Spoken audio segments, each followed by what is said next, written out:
Halo semuanya, saudara-saudara yang terkasih dan juga Pak Tikno. Kami dari 6 anak Tuhan ingin mempresentasikan tentang proyek kami pelayanan bersama. Tentunya dalam membangun proyek ini kami mempunyai visi dan misi. Visi kami mengambil dari sebuah ayat 2 Korintus 8 ayat 7, yaitu adalah maka sekarang sama seperti kamu kaya dalam segala sesuatu, dalam iman, dalam perkataan, dalam pengetahuan, dalam kesungguhan untuk membantu, dan dalam kasihmu terhadap kami, demikianlah juga hendaknya kamu kaya dalam pelayanan kasih ini. Dan visi kami adalah tentunya mengaplikasikan bagaimana 2 Korintus 8 ayat 7 ini terhadap proyek kami ini. Visi kami adalah untuk membantu orang-orang dengan kasih dan tentunya bisa membantu yang orang yang membutuhkan. Dan tentunya dalam sebuah tim ada sebuah struktur organisasi dan pembagian tugas. Dan struktur organisasi adalah saya sendiri, Jeremy Sengiralti sebagai ketua kelompok. Dan ada wakil saya adalah Nicholas Bastian Iwan. Dan ada 2 sekretaris yaitu Christina dan Shelly Limantau. Dan ada 2 bendahara, ada Maya Angelina dan Aira Bala Amarisa Ginting. Saya sendiri sebagai ketua kelompok, tugas saya adalah supervisor, membantu teman-teman untuk bisa melakukan tugasnya dengan overall dan membagi-bagi tugas dengan tersusun dan rapi. Dan Nicholas Bastian Iwan juga membantu saya untuk bagaimana bisa menyusun dan menata aturan-aturan di kelompok kami. Dan kedua sekretaris ini membantu kami menyusun dan merapihkan apa saja yang harus didata dan diakuntansikan. Dan 2 bendahara kami ini di mana mereka mengatur pembelian, pengeluaran, pendapatan, dan keuangan kelompok kami gitu. Dan di luar visi dan misi, selanjutnya kita mempunyai landasan aktivitas dan prinsip-prinsip yang tercermin dalam proyek ini. Landasan aktivitas dan prinsip-prinsip ini kita melakukannya dengan kasih, bukan dengan keinginan kami, bukan dengan mengharapkan pamrih, bukan, tapi kami mengambil dari 2 Korintus 8 ini, kita mengambil bagaimana kita cara melayani orang dan kasih saja, dan tidak mengharapkan apa-apa dan timbal balik seperti itu.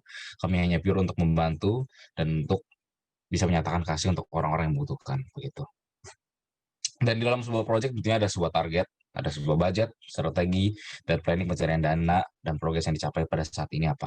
Dan hal tersebut akan dijelaskan oleh rekan saya yaitu Shelly. Silakan. Target proyek kami adalah untuk membantu anak-anak di saja agar mendapatkan pendidikan yang layak. Dan menurut kami, untuk mencapai pendidikan yang bermutu, sudah sepatutnya ditunjang dengan peralatan yang sesuai.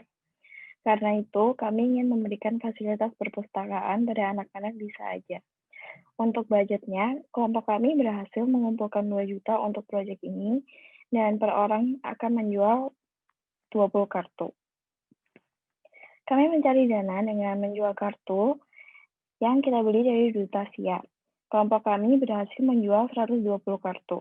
Baik, dalam pencarian dana tersebut juga kita mempunyai beberapa kendala dalam pencarian dana ini, dalam kita membagi strategi kelompok dan mengatasi kendala ini juga bisa dijelaskan oleh rekan Shelly. Silakan. Untuk kendala, yang pastinya kita mengalami kendala ya. Yang pertama, kita belum mempunyai pengalaman yang cukup untuk menjual barang, apalagi barang yang kurang diminati, seperti kartu ucapan yang kita jual. Nah, untuk mengatasinya, karena kita tahu juga bahwa menjual kartu dari Duta Sia itu juga akan membantu anak-anak Duta Sia, akhirnya kita menjual kartu dengan cara yang berbeda. Jadi kita jual kartunya itu bukan menjual barangnya, tetapi kita lebih kayak mengajak orang-orang untuk ikut memberikan berkat dan membantu anak-anak saja dan Duta Sia dengan cara membeli kartu itu.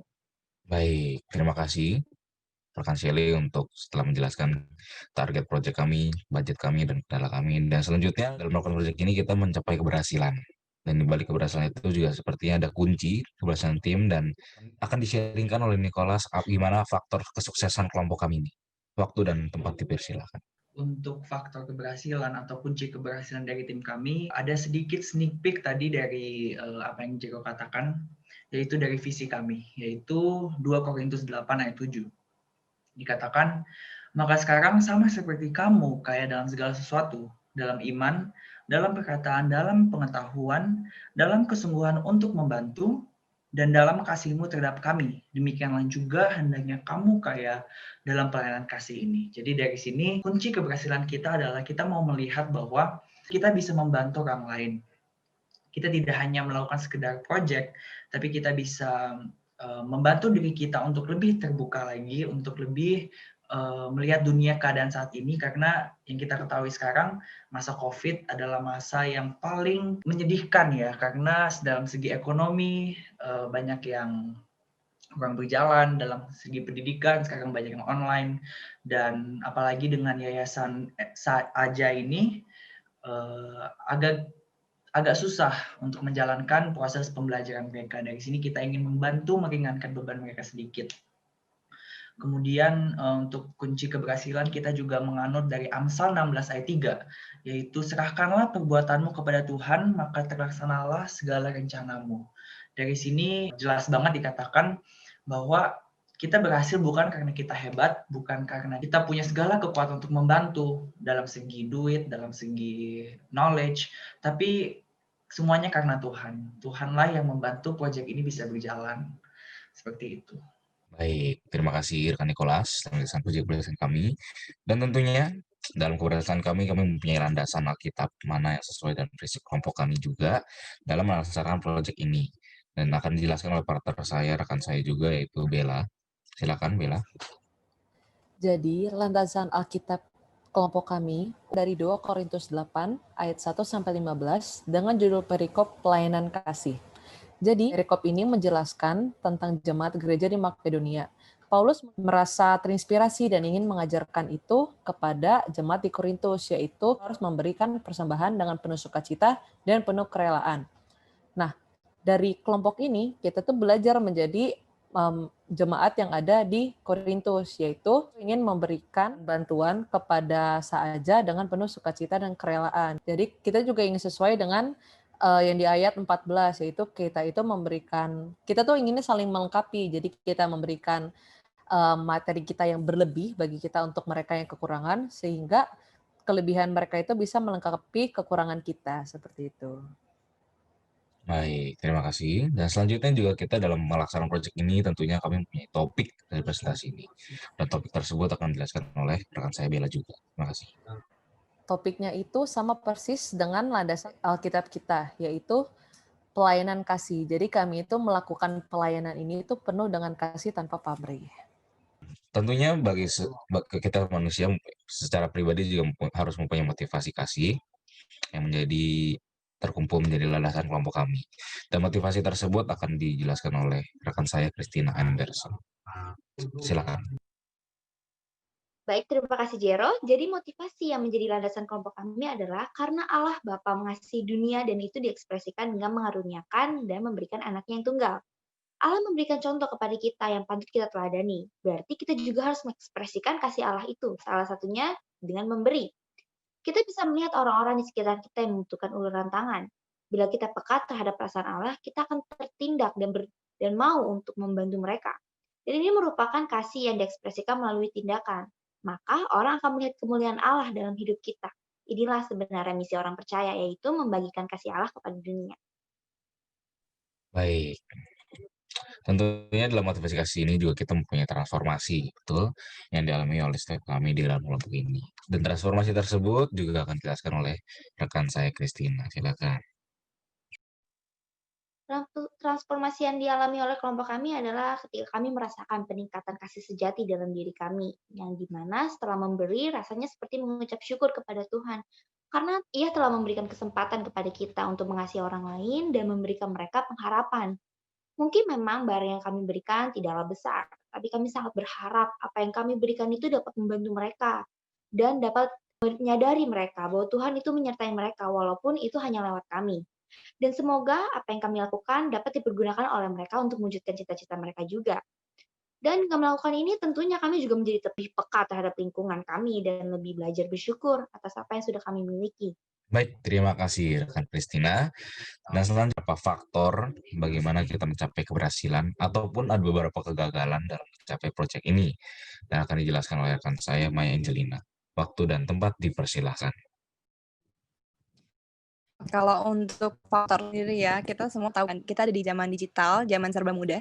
Jadi tanpa tatap muka kita udah bisa ngelakuin banyak banget hal.